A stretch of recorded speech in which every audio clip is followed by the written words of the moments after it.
to the First Strike Europe main event. We are one map into our second series of the day. Are things going as we expected, guys? I mean, you say we're one map in. I feel like this one has gone on so long. I mean, obviously technical pause aside, but wow. I mean, that was Orgless's map to win, to be honest with you. Yeah, for a long time there, I was so, when at half it looked like it was an impossible turning scenario. And then they just woke up. And then they started playing like G2 plays attack. And then I started getting scared. And I was like, are they actually going to win this? You make an interesting point, playing the way that G2 attack. And I know we were just talking about this a second ago, so whether or not that's kind of like I don't want to say a tilt factor for Orgless, but they were just like, guys, look, we're down so far. Let's just start rushing stuff. And it kept working for them. And again, whether that's maybe an element of complacency from G2. We obviously alluded to the fact that G2's comfort zone is being in control and being able to set the pace and set the terms in which they take rounds. But Orgless looked really, really good doing it, time and time again. And we saw absolutely none of that in the first half. No, and this is the thing, right? Because, if your mentality is kind of like an advanced version of Rush B, how do you do that on defense? Yes. Because if there's one thing I noticed, and that was that both teams, they didn't have too many defensive variants. They were like, maybe they were switching up a few things, but they, like for instance, Orgless kept leaving middle wide open just with a Cypher trip. In the start, G2 did the same thing, and then David P started walling off middle or maybe into heaven, but they didn't really go like, well, this round didn't really work.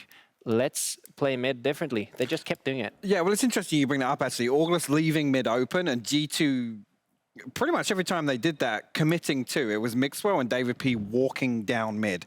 And there was one point they almost got caught actually off guard with the backstab as they went back into mail as soon as the push comes through Garage. But that's kind of Orgless kind of saying to G2, take it. Like, do that. Try and do your thing, because it's not going to work. We're set up elsewhere. And that information coming across back from the Cypher, we talked about Cypher and his role in competitive. I mean, just those small things, especially against a team like G2, if you can just pivot to the other side of the map, I mean, it's Pit over on B site or potentially Patstek, on that rotation over in B Heaven.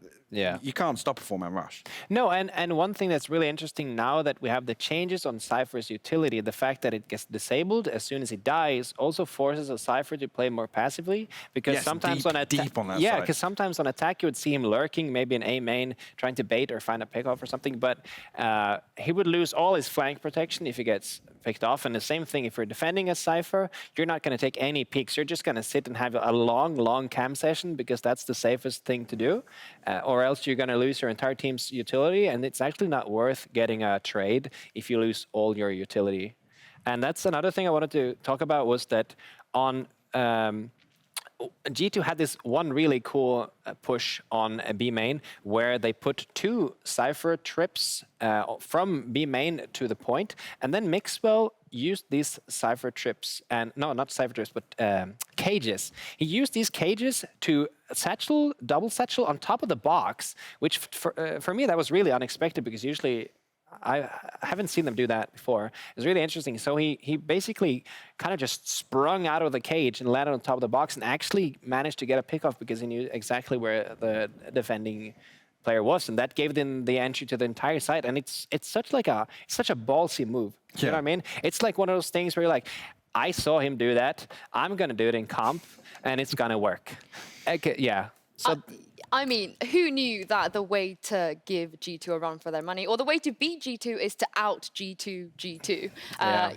We saw the Jet Orb, and we saw how powerful that Jet Orb was, and it wasn't on Mixwell, Hyper. How big of a surprise was that? I mean, it's actually interesting you bring that up. Mixwell didn't necessarily have a bad game. No. I don't think that's the statement at all to make here, but maybe there is potentially a mismatch for Mixwell Flex onset. I mean, historically we saw Ardis, and again, Ardis looks absolutely lethal on pretty much anything he plays, but particularly, way back in the day, G2 were very strong on split, and it comes down to that aggression, their ability to take control of mid, and teams feeding into that.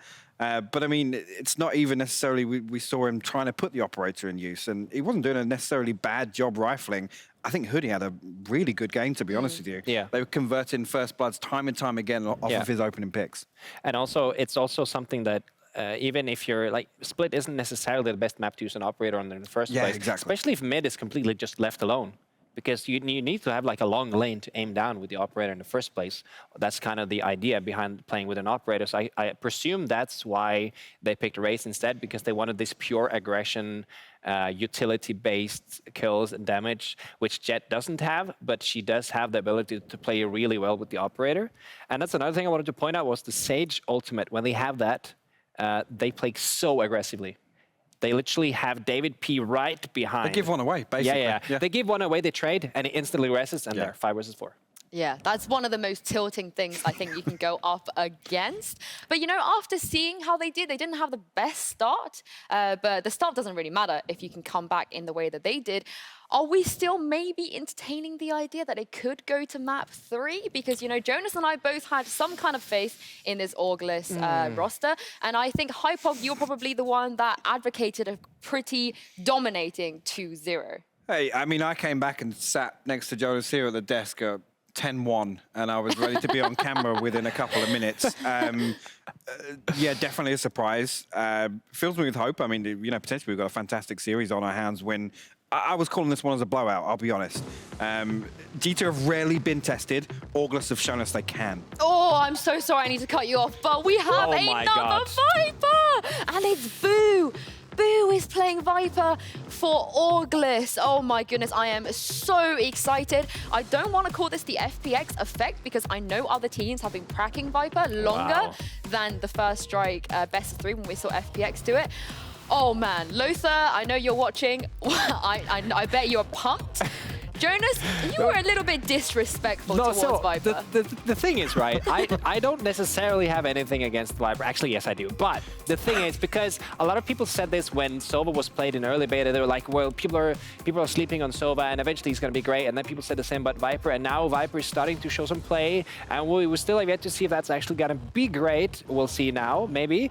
And I'm also kind of worried because we have 2 huge Viper fanboys in the casting booth. They're even more fans of Viper than G2, so I'm like worried that this is just going to be like a toxic haven now, even when we're on Bind. Oh yeah, throw me in there. I'm a huge fan of Viper. I think she works. I think she works on Bind. I think she works very well on Icebox. I'm really hoping we get, can you imagine 2 Viper games in 1 series? I would be absolutely delighted with that. I think it's very, very interesting that they've pulled this out because this is a very different lineup to what they did in the qualifiers because they played Bind quite recently. So they've only had a very, very short amount of time to get used to Viper. I'm really glad you just said that because I was talking about Waylander stepping in as the coach for this team, and one of the big questions for me personally coming into this is Orgless then saying, you know, we were established as a 5, we're sticking together.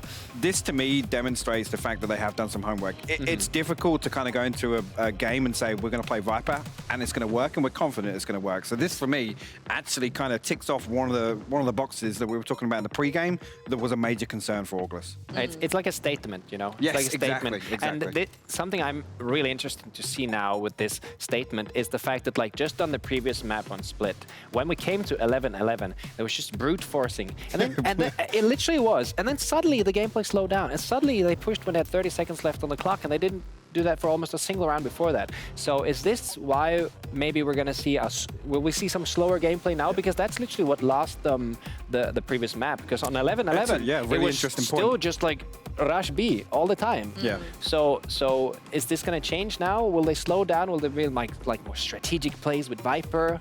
I mean, I'm excited. You're getting me way too excited for this. From 1 Viper fangirl to 2 huge Viper fanboys, Mitch and Lothar, I bet you cannot wait to cast this next game. You know what? I'll say one thing. I'll say one thing. Viper pick on attack side. I love it. Let's go. The confidence from Boo in this agent being the best in the pool. I'm 100% behind it, and I know you are too, Lothar. Yeah, I'm a big fan of Viper being played on Split and on Bind, and now also on Icebox. I think she's very good. Not as good as on Split, by the way. But on Bind, you have so many really cool angles. On defense, you can put a one-way on B Garden, you can put a one-way on A on showers, you can put a one-way on A short as well, right? Then you have an opportunity to use the wall to defend both A and B at the same time. You can cut off basically everything. There's so many setups. And then in attack, you can do a full setup that actually uses the snake bites to cut off many angles because it's only 100 credits each. And by the way, Viper is, alongside Omen, the cheapest character in the game. Only 4,300 for a full buy. When an example Reyna is 4,600. You know what I'll say? At an entry level, I feel like Viper is much easier to use when you're on the defensive side. It's more intuitive. So there is a little bit more of a challenge to how you place down your wall. And we saw it placed very early round here for Orgless, but I'm behind it. Boo, let's see what you've got to show us as we come in to bind round number 1, pistol underway, and G2 on the defensive side, as we said. You can see now the wall cutting off the angle in towards Lamb's hoodie, struggling to open it, but he does manage to deliver onto Patatek. That wall blocking out a lot of vision as Pith takes the TP. Not sure if intentional or not. He got a kill, and I think it was intentional because he was so low on HP, he had to just rescue himself. And in a bad position as well, right? That's the most important thing. Oh, what a click! That's ridiculous. I mean, we talk about the value you can bring with the right clicks, and it looks like David P is looking to exaggerate that a little bit more, underline it, I should say. There's a stun. He's looking for one more kill. Knows there's a player towards mid, swinging through. This guy is so low. Both of them are, in fact, but David P has to bait them into an engagement. Destroys the cam straight away, closing in the distance. There's the first. Now goes for the tap yet again. He's gonna fake it out. Take your weapon out, David P. The bait is there. The swing, David P. God, so David. well handled, expertly from start to finish, and he barely took a lick of damage. That was so well executed. David P, my head is off. Like, really so well played. He isolated with the utility so many players. It was actually fantastic. And the clutch is being brought to you by Red Bull. It absolutely is. I like that amp up in energy. It's almost like you took a Red Bull right there, Lothar. Well, I actually do have one next to me. But seriously, David played it so well. When he used this fault line to just cut off a player from A short, he was certain he's going to put a lot of distance between him and the player from there, right? So that allowed him to actually get some time, get a 1v1 duel on Cypher and Showers, and then that allowed him to just cut off basically for another 1v1, and he did that so beautifully. David P is such a capable individual. I've loved watching him ever since he transitioned over to Valorant and in this G2 roster. I mean, there was a point where he wasn't signed, but we were calling for it, and finally he got that contract. There's the nade from Mixwell, who again, I think something that we need to underline even further is the fact that he's playing this Raze, blast packing his way to success, taking down Pips and stat farming. And that's what I like to see. G2 with their 1-0 lead. As we said, it's pistols you're up against in a round like this, and they're doing virtually nothing. You don't expect anything of them, really. What I'm curious is, in rounds like this, obviously, we've still seen Boo put that wall towards the same position. I'm always curious, watching Viper mains, whether they actually maintain the same wall every single round. Yeah, that's a point I wanted to touch, actually. Because right now, the wall is in the same position in twice, right? Yes. If you do, because there's one option, you just use it the same way in 12 rounds. Yep. Because then, and you do it instantly. Yep. So your opponent's team is kind of getting used to the fact that there's a wall there, but they never know if it's a fake or not. And you use it every single time when you try to do either fake or just breach the site, which is very cool. And it's something that I see some people do on split on attack, especially when it comes to like cutting off ramp and Haven on A. And then we're gonna see, look at it, the wall is exactly in the same spot again, which does get a lot of informations for, it cuts off a lot of informations for G2, because when it's up, then no one from Labs sees what's happening on A short, and that triggers, in example here, Artis to take actually a wider peek and get more informations. So with the position now that we see Orgless in, I'm quite surprised that the wall hasn't actually gone up just yet. They're leaving it out. The weapon switch timing, that has done Mixwell dirty. He is taken down. Long control goes over towards Orgless, and in fact, they're not looking to slow down. They're pushing right through to the site where they've now got a plant coming in. For G2, a retake with a low HP pit is not going to be ideal. They have to try and find some access, and they're even going to be delayed further by the fact that Patatek was pushing up Showers, so he has got a long walk back to rejoin his teammates. I think this might not be even just a retake. Probably just David wants to save the Vandal for the next round. It's, you know, it's kind of like a bonus round for G2. So they want to save some weapons here and just play a full buy next round. So the fact then that Pith went out for that kill, would you view that as almost a mistake? He was low HP, he was peeking elbow when they don't intend to go for it? Well, I think any exit kill here on this round is actually beneficial for G2. This is why you see David P being in a very safe spot, while Patatek and Ardis are just trying to get any damage done, because anything that they kill right now is worth a full weapon for Orgless, basically. That hurts the economy badly, so even getting 1 or 2 kills actually does change a lot. So here, when you see Mixwell changing weapon, you might ask, oh wait, why did he do that? He has a Spectre, right? But he's low on HP. Yep. Typically, when you compare the damage, Spectre is actually the exact same damage Classic has. So it has to be double headshot to frag someone, while, you know, in this case, Sheriff just one-taps someone. So he wanted to go for a certain one-shot instead of going for a spray, which gives someone else an ability to just fire back and get him with 1-2 bullets. Exactly. I don't know. It was definitely the right call. The question more so is why while he's swinging. And I think he just didn't process that he wanted to switch to it, or that he had that weapon perhaps in time. And by the time he realized, well, he was already swinging, committed to it. I respect it, but the timing did play him out of that round. For Orgless, the attack, they get their first round. Now they come up against a full buy from G2, although it's not, you know, it's not completely full. There are still those 2 Spectres saved over from the previous. But what this means is that there's actually plenty of cash there in the reserve for G2 if they do end up losing this. I don't know about that. Dash across when Hoodie's already out. Well, Patatek, he survived longer than I thought he would have, but that's a man advantage now for Orgless to play with, and it just keeps getting worse as G2 peek in one at a time. That was a very cool play right here that I have to talk about later, but let's focus on what's happening after the plant. That was a cool lurk by Happy, but unfortunately his crosshair placement didn't allow to get a kill on a wide peak from Mixwell. Is this gonna happen? 3 versus 4? They need the one entry kill right now. But they're all coming from the same side. Cypher's Piff is trying to peek from heaven, but he is smoked off. Has to walk through the orb. Time is so low at this point, you could almost consider saving with the Vandals they've got in play, but they're going to commit to it fully. Rushing out on the site. Cypher! What the hell just Delisi! happened? He was on his cam. He didn't realize that he was actually in an aftershock. There goes the tap on the bomb. They're wanting to swing Pipson. He tries to get them off the spike. He does so successfully, and Boo in with the kill just in time. Can't make it through the TP, and so the spike explodes. 2-2 we go. What a crazy round. That was crazy. And everyone died. The economy's hurt for both teams, but Orgless winning a round means a lot here. But what I really wanted to point out is this wall from Viper on A allows still for Sova Recon Arrow to get a lot of informations and tag someone who is behind the wall, so you can get a frag just by shooting through the wall, right? This was a good example here because I think Hoodie did start shooting Ardis when Ardis didn't see Hoodie. But because of the Recon Arrow, there was enough information for just Hoodie to get a free frag. And, you know, that's basically, it's going to be very tough for G2 to be in a defensive position on the site just because of the wall, because they cannot get close angles on A short, they cannot do close track positions. They need to be peeking wider than usual, and that's where the Recon Arrow shines.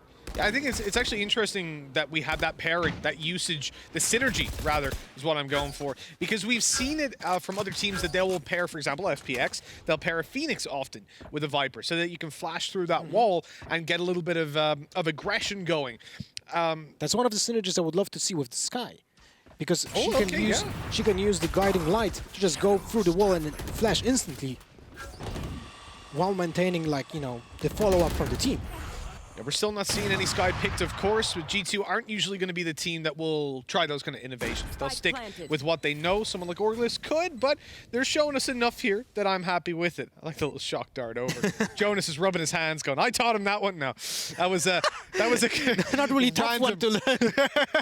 So you aim up, you fire, and it's good. It's a random one in, but unfortunately the RNG doesn't work out in Pipson's favor, but it does work out in his team's favor because they've, well, not RNG, they're just catching a lot of shots. shots and a lot of kills and duels going their way. G2, there should be an exit for David P. Surely gets away with this, but for some reason, Boo, the big brain Viper, still checks the angle.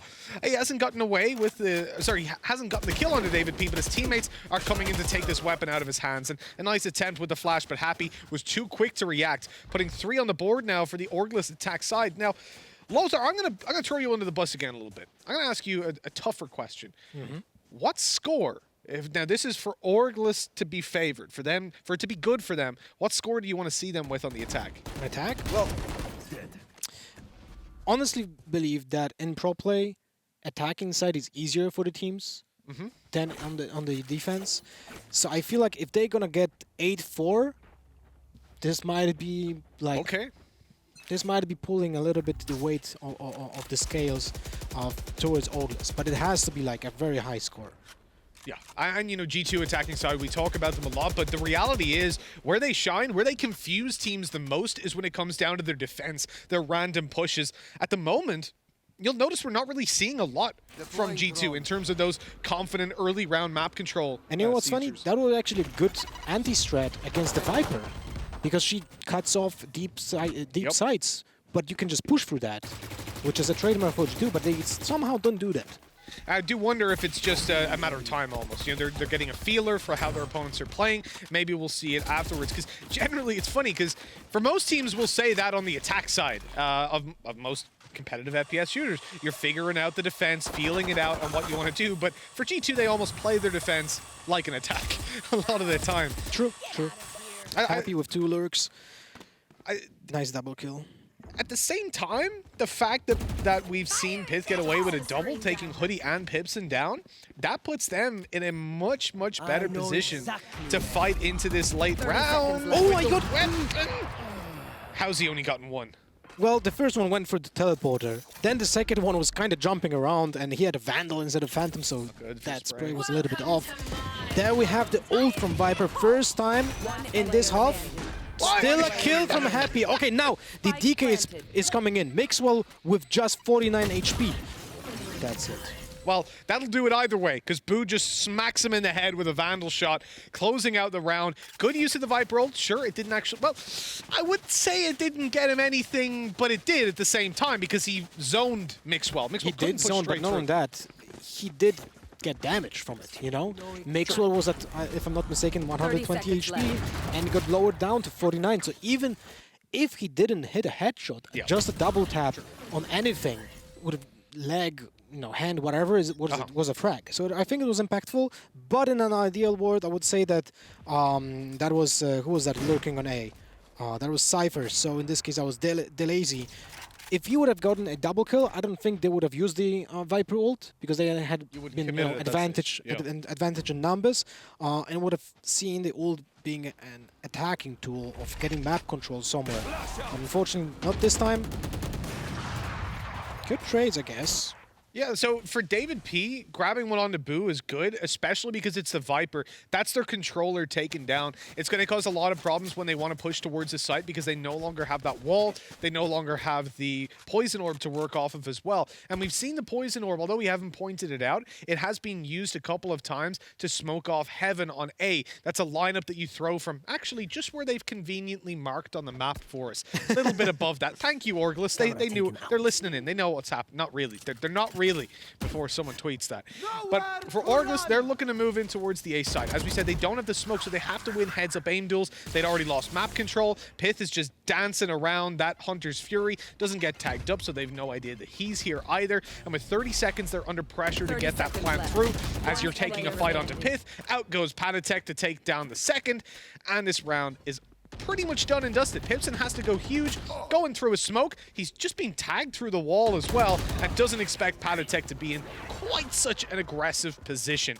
In this round, you could have seen Patatek actually pushing almost every single occasion he had. He pushed for showers, he then pushed again for showers to get the last kill of the round. But I really liked the way G2 played it out, because this was a aggressive defense, as you said before, right? Something that they are known for. 30 seconds but left. you can also draw conclusions. Where Orgless lose Viper, they lose a lot of power of confusion that is possible on G2, you know, Yep, just for sure. being made by the wall being up. So it's kind of instrumental for Orgless to keep that Viper alive for the entirety of the round. Yeah, that's one of the disadvantages of Viper, I guess. Like, you look at it, how Angel plays controller, entry fragging. You can't really do that with a Viper, because if you go down, your utility all just disappears. Whereas with Brimstone, at least it sticks around a little bit. So just wanted to point out, here we have seen, who was that? That was Piff.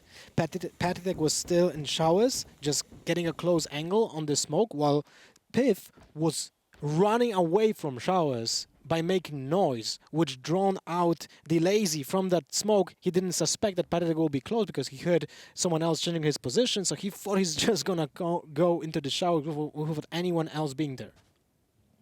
Yeah, for G2 at the moment, you see that they're starting to rotate towards the B site based off of a little bit of a gamble, methinks. The recon that's going to go through off of Artis doesn't catch anybody pushing on forward. But they are about to be heavily pressured. The steps are being heard. The players are spotted. The flash had actually slowed Orgless down a little bit. But as Boo falls, so too does Pipson. The pressure is there. Hoodie is known to be towards long. There's no way he gets away with more than one. And he doesn't even. He was full blind. Again, if you're not used to those graphics, you do get a little bit of a flash, but that eye in the center of the screen dictates how long they cannot see a damn thing, and it was only halfway ticked around, so there was no way he was getting away with it. 4-4 we go, and Orgless, they've gotten off to a good start, but now the engine is stalling that little bit. You said 8 rounds for Orgless. That means they have to win every one from this point forward. Yep, I would say so. We'll see. For now, I'm just looking at the ultimates. Oh my. G2 is on 3 ultimates right now. With 2 very offensive ones. And they're actually just initiated with that. Artis using his utility, using his Hunter's Fury to just get control in front of showers, which allowed Patitek to move in closely and try to get some kills, but unfortunately he only gets 1, which is not really beneficial for the defensive side. And now they're being pushed back. Oh my, Artis is being caught off by Boo straight from A short, and this is why the Viper was so good for them, but now it's actually a double-sided sword for Orgless. I cannot process what I've just witnessed. Happy, he's left in a 1 versus 2. He's wondering how he got here, and he runs out of ammo. Didn't spot the reload. This is a perfect example of why an entire team needs to be aware how Viper affects their ability of map control. Because first, we see a perfect example when Viper actually comes in handy. No one can peek from lamps on A short because of the Viper wall. So Artis is being caught off because Orgless just got map control of the entire site without anyone from lamps knowing it. But then Orgless kind of stops thinking about lamps because they think no one will just breach that Viper wall, and then Piff just goes like, well, you know, I'm just gonna walk through it, and then kill 2 in the back. Smokes aren't walls. That was what Weasel would say. This is basically a double-sided wall. Exactly. Get out of my way. You know, the funny thing there for me as well is it's a little feature that I absolutely love, is that the bodies go through the teleporter if they're close enough. It always just makes me chuckle. Like, you kill him, he just disappears. It's like a finisher, but in the middle of the round. 5-4. G2, they take the lead. 8 rounds no longer possible. That headshot. Tag. Hoodie, 1 HP. The swing up close with a Phantom. Oh, it should be easy. He gets shut down by Hoodie. That's massive. Must have been the right click because he was instantly down to 0 HP. Rocket to the face. Pith taken out. G2 now in a 3v3. Low HP on Hoodie, but that might not matter. Not if you can't get in here, especially because he still has those knives ready and waiting for a victim. You can see, though, the spike. Look at where they've left it. They're going for spawn control. Hoodie is left in towards the other side of the map. And now these players are separated completely. Showstopper. Goodbye, Pipson. Nice knowing you can't get the kill in the meantime. Leaving Hoodie with his ultimate. He's already popped it, so he has got that ready to go, but he has to get a spike plant, and with 10 HP, although the plant will be easy and successful, he doesn't really have the time to reposition without being heard. Just a small thing to know, for everyone to know. There's absolutely no difference in walking speed with the ultimate out or with the knife out. You have the maximum speed with your ultimate out. You've been hurt before by that, haven't you?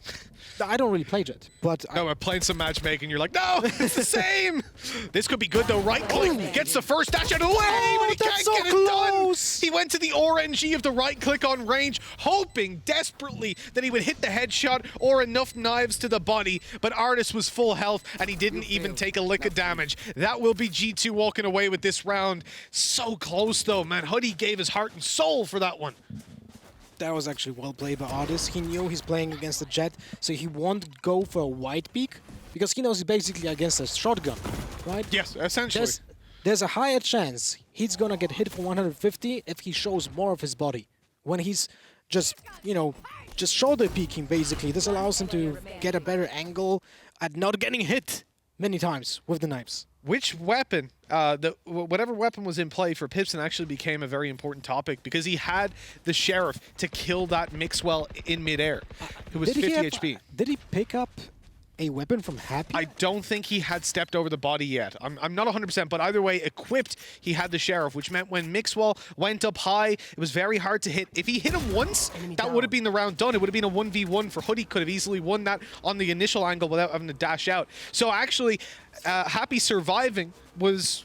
or Mixwell surviving, excuse me, was what ultimately won them that round, and the ability to play off each other. There's a Viper ultimate right now. The pit. Where will it go down? Usually, right, you'll save this till you get on the site to zone those players back because it doesn't reach too far and you have to be safe to activate it because you're obviously in the animation for a little bit and the second you die, it disappears. So again, not really worth risking it if you're not sure. So site control is what we'll normally see with it, and Orgless looking to move towards A. The wall is still up. The It was actually up for like 5 seconds, but then it got put down. I think it was just a double fake right now, going for A. I would love to see a Viper pit being just used right now to get an entrance on A site. Oh, no, it's not going to be used at all, though, because Boo's just been shut down. Mixwell on the operator spotted another as Happy, after being calmed, is deleted. Oh my god, that shot. Oh, Mixwell, he's going for the full 4K nade through. That's going to force the dash and indeed the damage as he pursues his opponent. Hoodie is legging it. He is out of here, but he's running right into the waiting and loving arms of Artis. 7-4. You said 8-4. You wanted it for Orgless, but it looks like... No, just said that it's going to feel good to go into well, the of course. side. But you know what's funny? They had the information that Mixwell is on A side with the operator because Delazy died from it. Yep. When he was just lurking on A short. I'm really surprised that we didn't see any kind of, let's say, sides interference being used by Orgless here, right? The Viper pit would have been fantastic just to breach the site, hide every single player from anyone, right? And then Get you into lamps at least. as well, and no one can then go next to you, basically. Well, this is the last round where the Viper pit can be used. Let's see if it's gonna be popped. Again, I think sometimes, so what you have to remember, right, if you go out on long, for example, pop it in a safe position, you can actually screw your team over on B long, because then they have to push out of it, and it's like running through a smoke. The enemies can wait on the other side and just kill you as you come. So on B in particular, I think you just have to wait until you get onto the site. So really then it's dictated that Boo should be the last player in, and so probably the player with the Guardian. As Orgless look for this last round, for 5 on the board at halftime, to give them a chance, a fair opportunity even with the pistol round, or well, hopefully with the pistol round under their belt coming into the next half. They have 50 seconds left to make a decision. Pith playing very close to that TP. He'll get one. Oh, no! The whiff of a lifetime from Pith. He gives the opening into the site. Now they can close in the distance to B. They can get that Viper pit put down. Welcome to my world, baby, because Boo has just seized control of the site for an easy spike plant. David P looking to get something done. He caught Hoodie with a nasty little shot through the wall, but he's got so much more to do. This is actually somewhere the Rolling Thunder can be massive. He's going to use the stun to start things off and allow a peek, actually a nade to go down, but it doesn't catch any damage. An Odin in play. A Rolling Thunder comes on through as they swing into the site. Mixwell goes up on top. He doesn't see anybody. Oh, he actually does catch Happy, but now it's time to go inside of all of this decaying material. They've managed to shut her down. Mixwell stepped in and fight. He One didn't see HP it. on David. The time is low. Dave has to tap and bait out that final peek. Goes for the stick. He's super far away. But oh, the wallbang can come through. They're both low HP. There we go for David P. Is there enough time? It's going to be close, but I think he's got it. And yes, he does. 8 for G2. Below 1 second for the defuse. It was so close. Switching sides. 0.81, indeed, below 1 second in G2. They have pulled off a fantastic first half.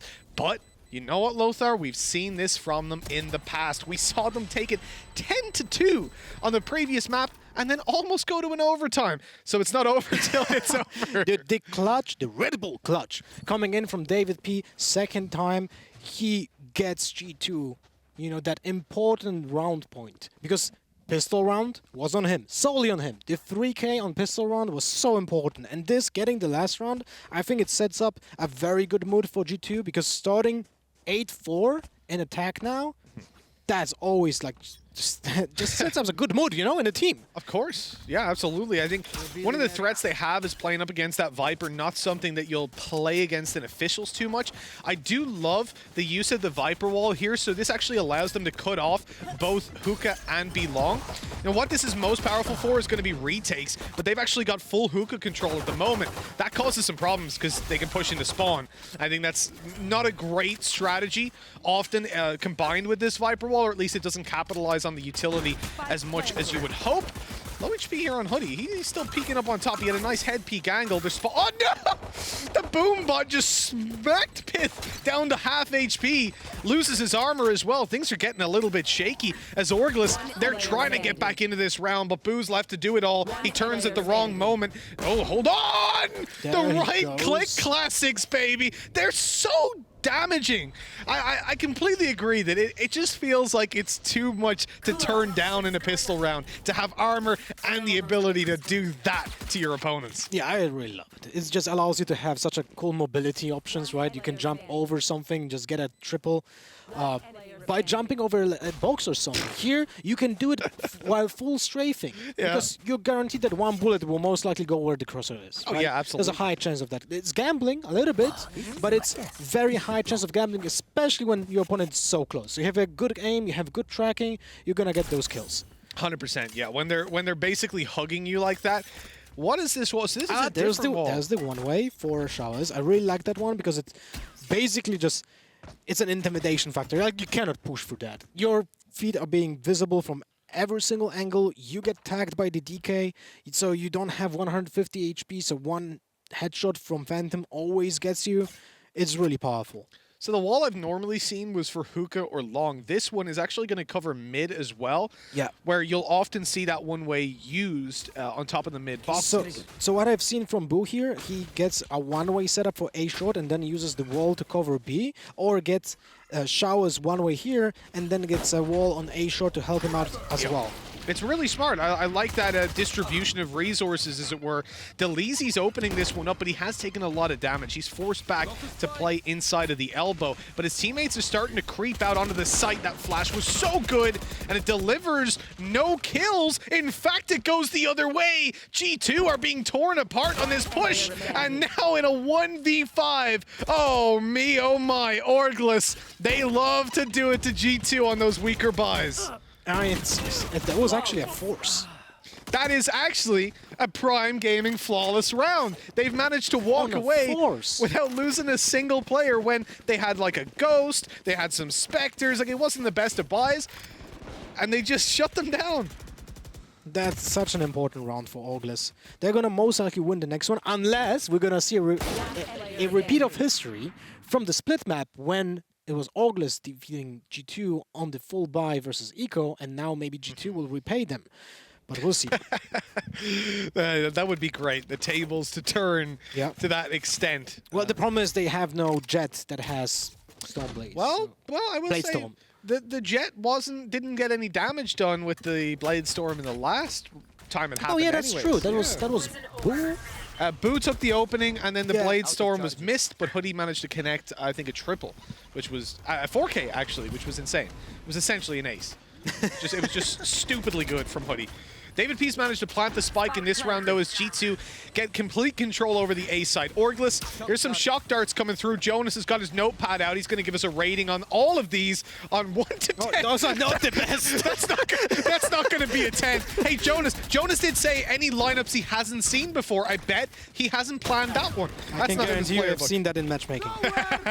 Well, here we go for Happy up close. Gets challenged and actually taken down by Patatek. The pistols still managing to do some damage. The ultimate keeping them off the spike, but it's already halfway. You've got to get in there, G2, and they just cannot deny it. Although they managed to pick up every kill afterwards. It's heartbreaking. You hate those rounds.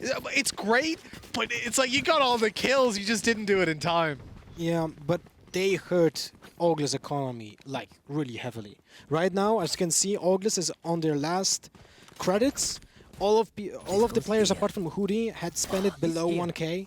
That means they're not gonna have a full buy if they lose next round, and that would have been a different story if they would actually not lose players in this in the previous round. So very good play by Mixwell and company here, because that allows them to have basically a free round if they win this one. But this is a pivotal round for G2.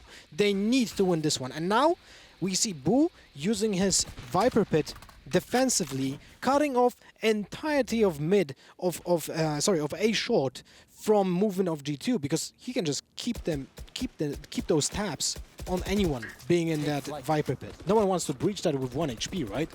Interesting. So he's playing outside of it a lot of the time, and then he's spraying down before he re-enters, but he hasn't gotten in time. That was my question. You know, you pop the ult, but then you step out of it. What? And so what he was doing was he was trying to get them a spray if they came close enough so he could step in and be sure there was no one visible to him and then step back out. But he didn't step in time, so now the ultimate's just gone. Boo, I might have to rip this card up, man. You've just wasted your ultimate. I said that was really weird. It was unusual for sure, but it's a little bit of a hiccup. And with Viper not being played so often, it's acceptable. Here comes the ultimate, though. The Rolling Thunder, great use of the Snakebite to keep the players back. Boo falls, but that Snakebite is still there, keeping those players at bay. The shot missed by Hoodie, but he has got his ultimate. No dash anymore to really close in the distance, but he can pop that ult if things do get a little bit risky.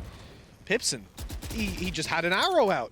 He was lining them up, didn't even know the players could push close. Pit plants down the spike. Now G2 go for the post plants, but here's where things get a little bit risky. David P and Pit are both very low. Not the best of weapons in David P's hands either. Satchel through.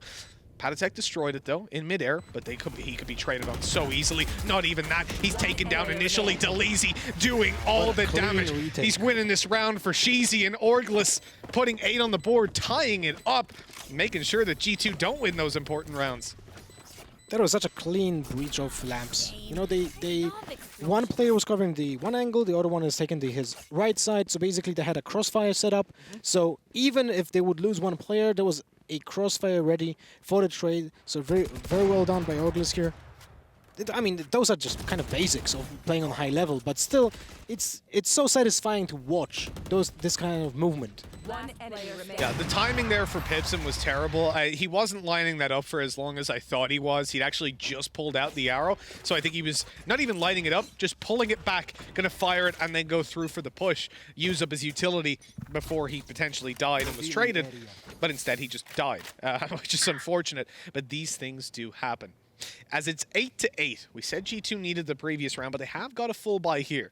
As it comes into this one, failing to get it here will give Orgless the lead for what could be the first time in the series, but definitely the first time in the late stage of a map. If you're G2, you don't want to let this one slip. You don't want to, because we've already seen Orgless have got what it takes to take down G2 in a couple of these buy rounds when G2 are really focused. The attack seems to be angling towards the B site. There is always that wall to worry about, and Boo playing towards A will be able to deploy that at any time. Oh, important first blood by Mixwell on A. Drags the rotate, but they decide to stay around anyways, actually coming back over for a 3-man B stack. They're going to have to play retake because of the utility used up and the fact that they had started a rotate to A, so no one was on site. They've dropped the spike. Deleezy gets out alive. This man is Houdini. I've seen him so many times get into fights where he should die, but he gets away. Shock dart to Pith, but it's only tickling him until the second one comes in. That does the damage. That lights him up. Mixwell, he falls in a trade. Pith on the wall bang after low HP. What a spray by Happy, and then the ultimate popped as well. Good night and sweet dreams, Artis, and good night and sweet dreams to the G2 lead, because Orgless, they've just taken a 9th. I raised my eyebrows at Happy's flick. That was so cool and so important for the entirety of the round. Like, that allowed basically to get a kill on the pocket, which then popped the ult and didn't even, like, there was no duel in Hookah. He just got killed by Showstopper. Artis just paid the price for that lucky spray. Oh, I mean, not lucky, sorry. I don't want to say lucky. This is skill. This is muscle memory. You know how much you need to move your mouse to get exactly that angle, and then good control. It was very cool to behold. If he hit the first shot, it would have been lucky. But he flicked, started the spray, missed, and then 3 or 4 bullets in, spray transfer, or corrected the spray, I should say, onto his head perfectly. And all within a millisecond. I barely registered he was being shot at and he'd killed him. That's unbelievable. I think Happy's showing, he's flexing his chops a little bit, that he's not just an ex-CS player. He still got it in the tank. What I'll mention as well, and I think it's something that we don't always do credit, especially with scoreboards, to Raze players, because Happy at the moment, he's got 12 kills. He's doing well. But it's not all about frags as Raze. As long as you're able to tickle those players up, and the same can be said for the likes of Pipson.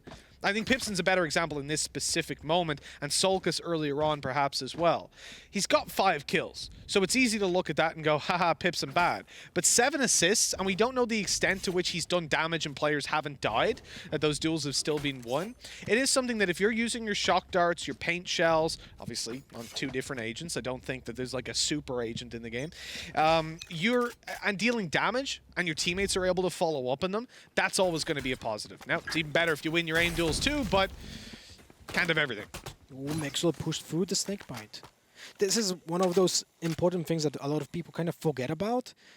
Snakebite gives you a debuff, which then increases the damage that you get twice. I mean, sorry, doubles it, right? So 1 shot from a Phantom in your body deals 78 damage. 2 taps to your body just straight out kill you, which is something that when you play against Viper, you need to remember, because you cannot basically push through the snakebite. It doesn't really deal that much damage, but you get it followed up. Oh my, what a good Happy lurk. Yeah, he's just pushed straight through B. He's like, hey, G2, I heard you like aggressive defensive sides. Let me give you a taste of your own medicine.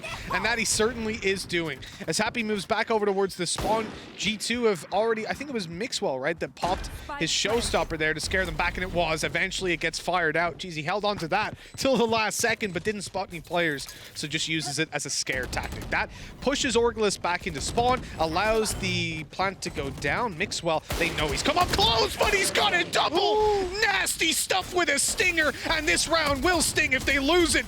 Oh, pushed out of position. Happy's 1 HP, and that is going to be a Playzilla thrifty for you. 9-9. G2 get right back into the game.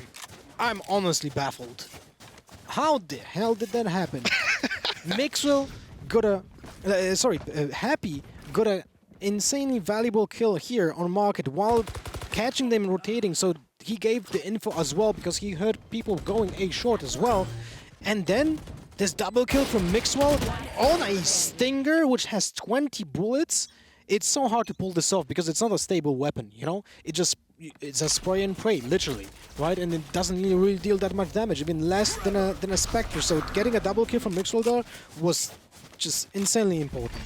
Absolutely. Look, if he doesn't get that double kill, they probably don't win that round. For Orgless, demotivating, heartbreaking. They can throw out synonyms all day long, but Pipson and Delezy, well, they're looking to do something about it instead of feeling sorry for themselves. But G2 answering right back and taking control of this site. The spike plant goes down, and now it's time to get back on the retake. What?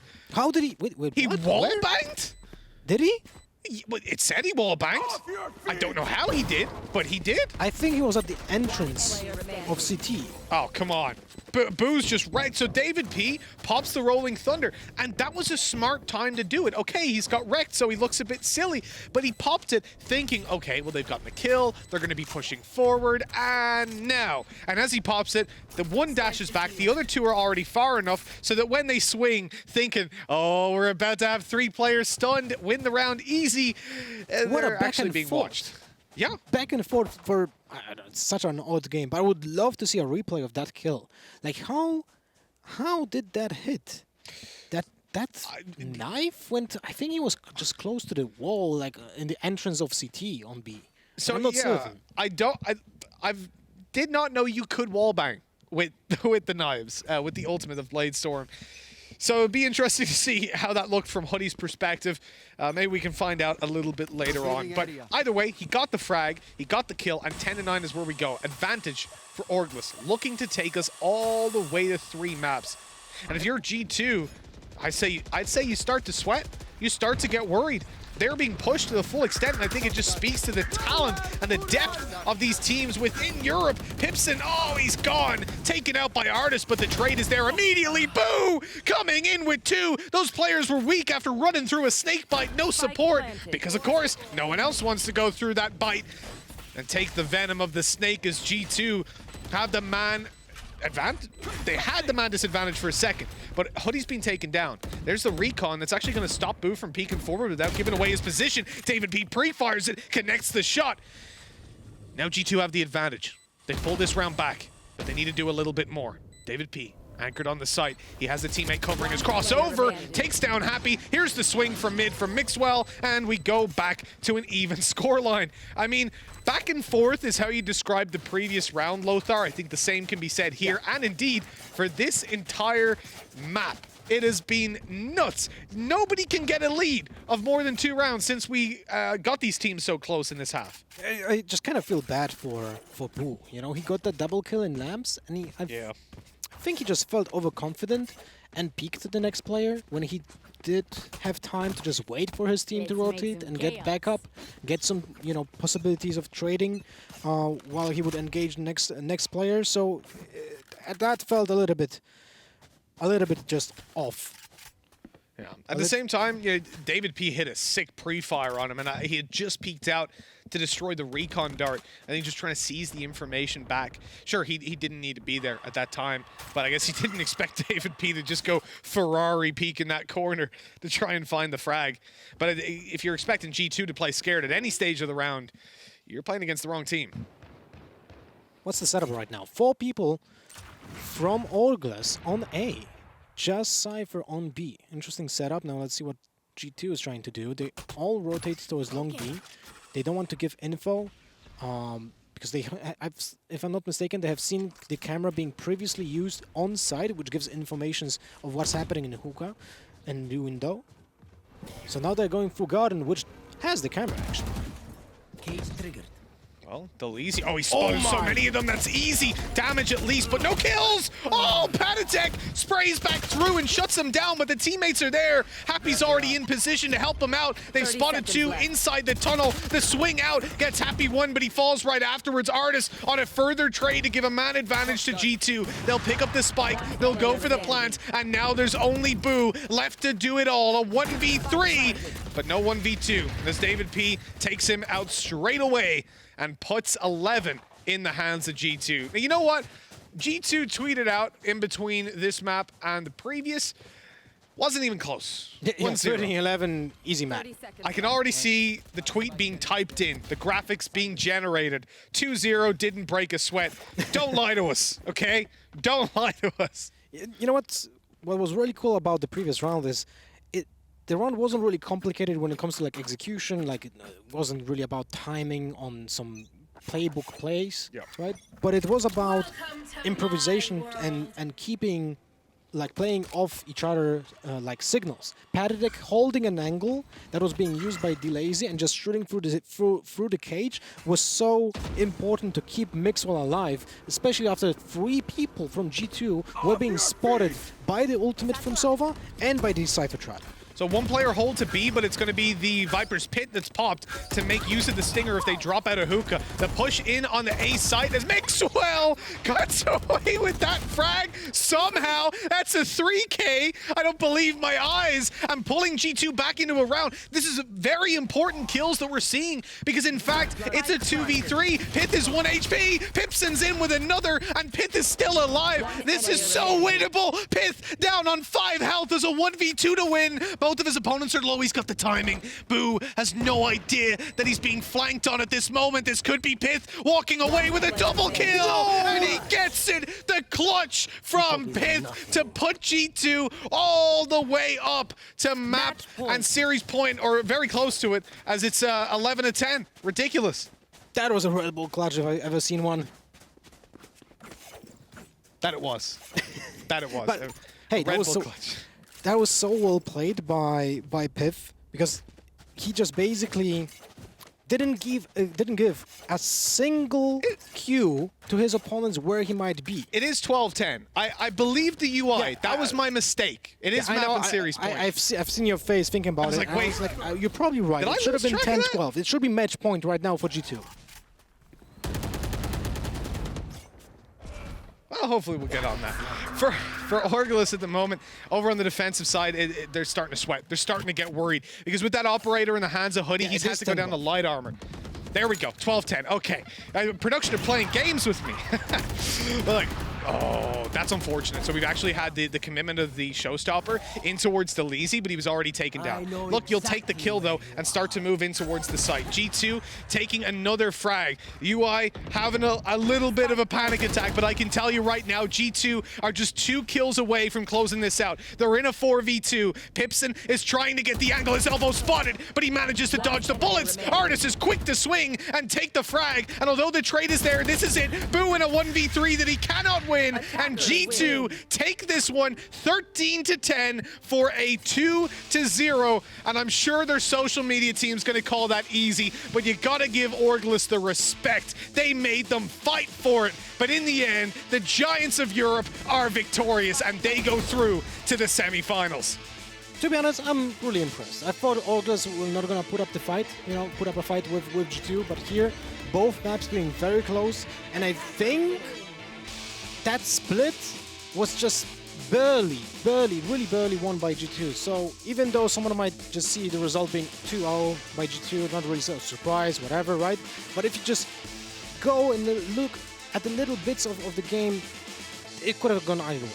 Absolutely. It could have. Around here or there. In fact, I would say towards the end of that game, it was Orgless's game to lose. And the last 2 rounds, they definitely did over on Split. And in this map here, they made them fight for it. I'm impressed by what we've seen from what is a very new team, a mix coming from Prodigy. They were just thrown together to compete in this event. They've managed to deliver a lot.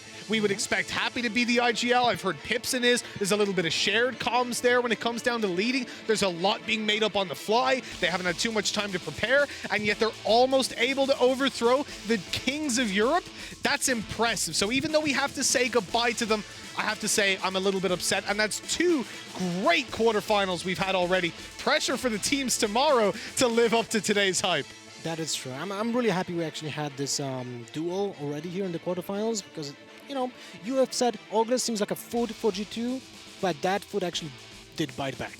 It did, absolutely. It was like eating a puffer fish. You don't know what you're going to get from it. One little mistake, and it could be deadly, and it certainly almost was. But as we said, that is going to be Orgless disappearing from our screens and from First Strike as the second team to be eliminated. G2 are going to be moving forward to the semifinals. I have to say, I'm impressed by what we've seen here today. Europe is bringing the skills, the level.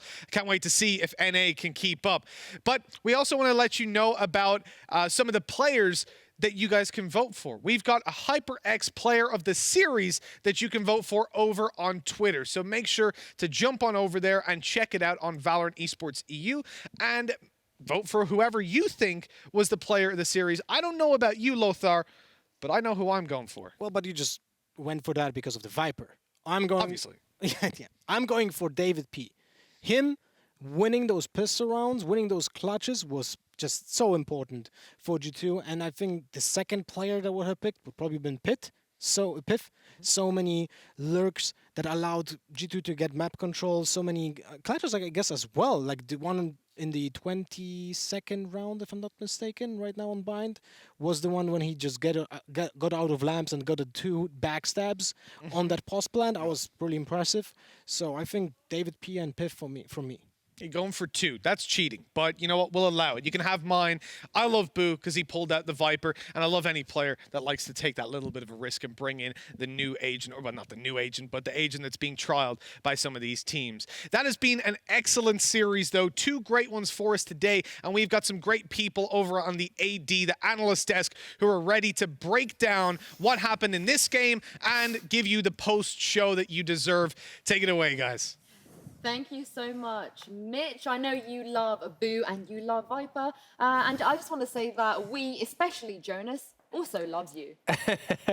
Yeah, sure. Of course I do, Mitch. Of course I do. I wanted to start by saying something that is kind of interesting, and maybe we'll see more of this in the future, but the fact that Viper seems to now be what Sova used to be. Sova used to be this kind of flavor pick that some teams were playing around because, you know, he has a set way that his team needs to play around the information. And that's kind of the same thing with Viper, where your entire team needs to have an idea of why we pick this agent. And it's so cool to see that now suddenly both teams are using Viper on Bind, almost like it's just another regular day at work. So it's really interesting, and I'm super excited to see if this is a continuing trend or if this is just something we saw now. Because if this continues, then we're going to have so many like set plays with set lineups, because Viper is even more lineup heavy than Sova. And that's also why it takes such a long time for a team to implement Viper in their playstyle if you're going to use him optimally. I refuse to believe that you're not a Viper fan now, because you just compared Viper to your bread and butter, your baby, your whole brand, Jonas. You got to set up a different Discord now. You got yeah, a new subreddit. Oh no, we have Viper lineups in my Discord. Don't worry. Of course you do. Of course you do. You've just compared Viper to Sova, and I'm delighted that you've actually warmed up to her, because I have a sneaky feeling we're going to be seeing her a lot, especially if we see Icebox. Unfortunately, there is no Icebox today, but I do want to give a massive congratulations, you know, to Heretics and G2 for making it through. It was not easy by any means. I think a lot of people on paper, especially in the second series, thought, you know, maybe it was going to be... There was about 22 extra rounds I wasn't anticipating on seeing throughout those 2 maps. Yeah, well, exactly. And before I sort of dive into what G2 did well, let's give some credit to Orgless, you know? What is it about them that you thought did so well? I mean, they really, really impressed me. There's loads to talk about on Bun. There's loads to unpack from that. Initially, Boo. First off, coming out on the Viper, but also just being so insane. I mean, making plays that weren't even really truly based around his utility and you know, some cheeky kind of spots that he was lining up with the wall and whatnot. But I mean, the guy just played lights out on that map. So it's heartbreaking to see the effort that they put in, and also to see a Viper pick come out and not be successful. But that's definitely not the reason they lost, because Boo was putting in absolute work for them. A couple of things I wanted to cover off. There was 4 back-to-back retakes from Orgless, and they just look so good doing it. And one of the things we talked about is G2, if you give them that early space, you give them the opportunity to find a first blood, yada, yada, yada. Those are all the kind of their win conditions, and they set the pace, they set the tone. Orgless did that. They gave up first blood 3 times out of those 4 retakes. They were happily take a step back. It was so fantastic to see them systematically cleaning through sites and retaking it. It looked easy. I mean, it actually took 5 rounds for G2 to even counter that with any aggression in a post-plant situation. Yeah, and it's also very interesting, since we just came from a split that was just like dragons roaring at each other, full chaos, like push this, push that, shoot this, and then suddenly we have both these like refined players who like send the Viper wall, wait for the information, push, don't push. So I think it's really interesting, and of course you can say that from like past experiences that maybe this playstyle didn't suit G2, but it also seems like this is something that they've been forced to do because now other teams are starting to catch up, and you can no longer just be a duelist to win. Yes, well, it's a really important point you make, and we talked about Happy and Pipson just obviously when we were leading up to this game. I think it's very important to note that that's probably one of the best responses we've seen to G2's playstyle with any team. There's been close series with G2, and obviously they've shown that they do bleed, but that for me I guess, bigger picture, that's one of the best responses that I've seen a team put up against G2. I also just want to add that this is an unsigned team, you guys. Yeah. This team has no org. Not for long. Well, for now, I mean, if anyone was watching that game, I think that in itself, even though they didn't win this, they weren't expected to win this, but I think they put a good case out there for themselves that they don't deserve to remain unsigned for long. Before they were Orgless, they kind of had these rosters coming in and out. They didn't really have a set 5 for a long time. And I think the fact that they made a statement of wanting to stick together as a 5 and wanting to have some kind of future together, I think that's great. I have no doubt that by 2021, perhaps, these guys won't be Orgless, or at least with that title we are seeing today. Great statement from Orgless. This actually means a bit more to me. It's a huge statement to the rest of the teams now, still in this bracket. G2 have been tested in round 1 by a team that I can almost guarantee a lot of other teams may be overlooked. You can look at a similar situation with Heretics. A lot of people didn't really know what to expect. They put on a show earlier. This now sends a message to the rest of the team. That's G2's not unbreakable. True. And, it's really early to say, but I'm kind of just imagining this FPX versus G2 final. Just a raw freaking matches and 16-16 overtimes. We are getting very ahead of ourselves because G2 have to play Heretics. And before we get on to that, I just want to say that Lothar is going to be very happy because we do have our result for HyperX Player of the Series, and that went to, deservingly in my opinion, David P. Yeah, I mean, it's fantastic to see. One of the most amazing things, early days with Valorant in EU, was seeing David P on the stage. So the fact we saw him kind of put in work again on Split. But the highlight for me was him playing Breach on Bind. And he's playing a very similar role, these slow lurks and these slow progressive pushes through the map on defense. Obviously, the trademark really for him. Yeah. Walking down B long, finding himself in market 15, 20 seconds later, he's there to clutch out the round. And I think that the good thing the thing to watch out for David P is when he's on Breach, he actually has utility that kind of plays into the complete opposite hands of Sage. Sage is very self-sufficient. She can kind of go one and done spot, throw down the slow orb. She's got that safety net to get away with the wall as well if possible. Breach actually enables him to be even more aggressive. With this positioning, we see David P find himself in time and time again.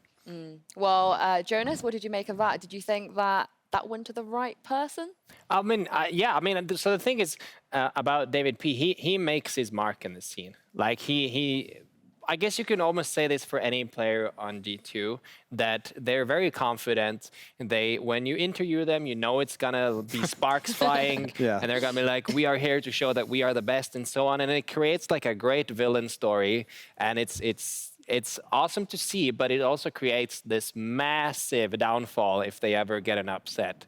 And it's going to be challenging for them if they, like we talked about earlier, if they ever come in a situation where they're being put on their back feet. We've seen some of it, but not like completely.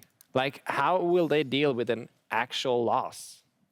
Well, you never know. That might happen in the semi-finals. I think we should just really quickly talk about it because it's interesting that we have both semi-finalists today and they will actually be playing against each other on Saturday. Heretics will be taking on G2. And do you think Heretics are that team that potentially can take down G2 and they're going to be dethroning the bad boys? They're going to be the heroes in this villain story.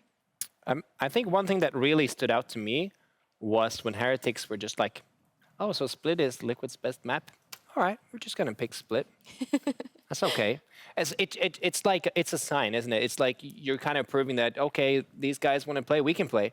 So I want to see that same confidence when they go into G2, because that's the only way you're going to beat them. And that's a big buzzword for me, confidence. Heretics coming out, and again, it was a fantastic series earlier on. Again, heartbreak for Liquid, but that for me is probably the biggest win that Heretics could have in this entire thing. Now, anything's a bonus, to be honest. If you draw Liquid in round 1, you got to be coming up thinking, okay, we're up against the wall here, really. So, to then go from Liquid to G2.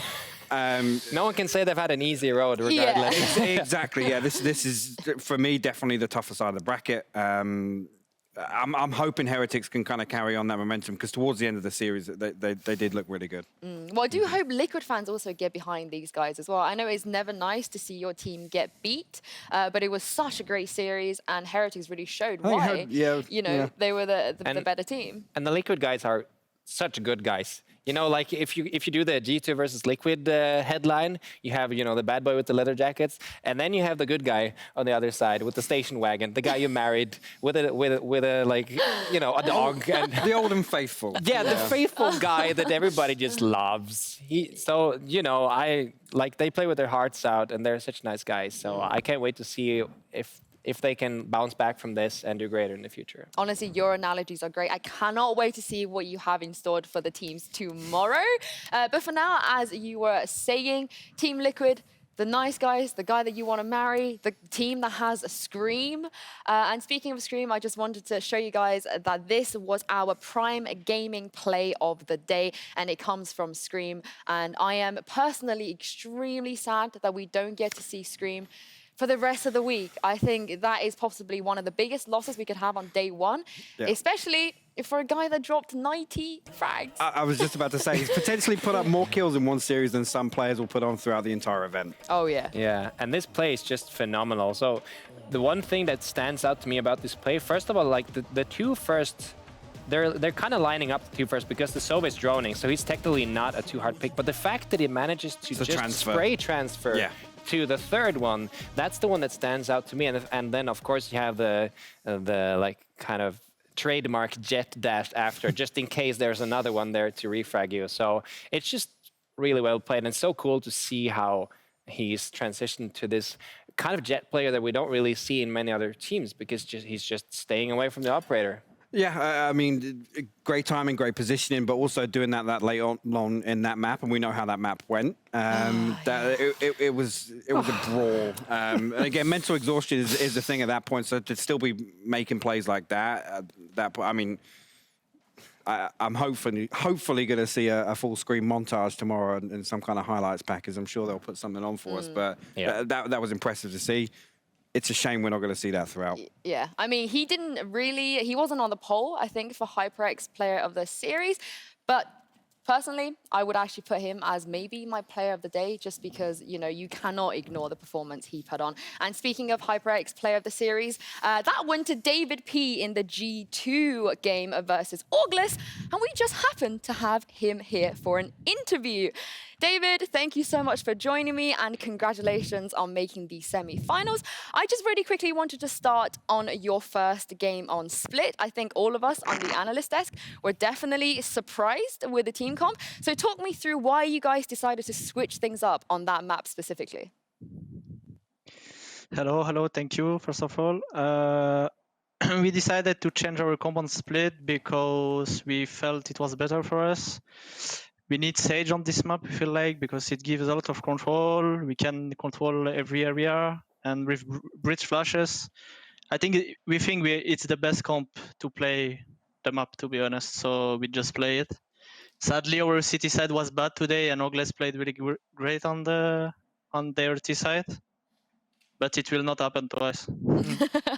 Well, I think a lot of people are very happy to see you back on the iconic Sage. I know you love that agent, and you sort of had to come off of her for a little bit because of the way she was nerfed. How pleased are you now you get to play her again and win on her nevertheless?